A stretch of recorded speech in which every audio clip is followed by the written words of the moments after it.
היי אנשים, יש לי צורך אז לעשות סרטון, ובגלל שאין לי מה לשים בבלוג, החלטתי לשים סרטון בבלוג. כן, זה נחמד כזה. טוב, אז על מה אני אדבר? קודם כל השתפרתי, מי שלא שם לב, יש לי שיער קצר ואני אוהבת את זה. דבר שני,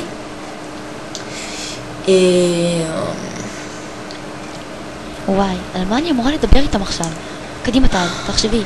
אני בטוח מכירה משהו טוב. אולי אני אספר להם בדיחות? אולי אני אשאל אותם על מצב הינשופים בארץ. בעצם לא, אני לא אוהבת ינשופים. אולי קסמת, קדימה.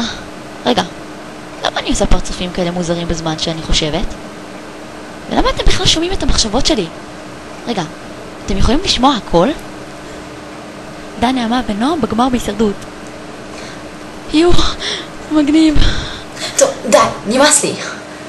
פשוט, עכשיו גם לחשוב אפשר. טוב, אני אעביר את הזמן בנאום מאוד מרגש שהכנתי מבעוד מועד. ואני מקווה שזה יעניין אתכם, כי אותי זה נורא מעניין. אז בבקשה.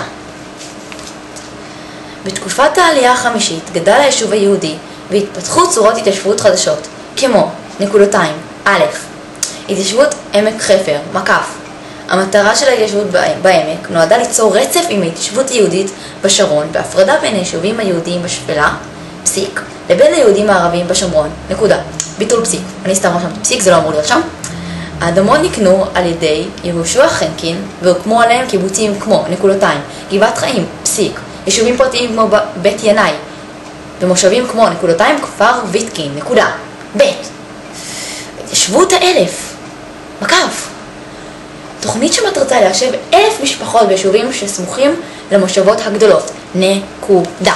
כמה מרתק זה. טוב. אני מבינה שמצב הינשופים לא ממש מעניין אתכם, אז אין לי כבר על מה לדבר איתכם. אני די תכננתי שהינשופים יעבדו, מסתבר שלא.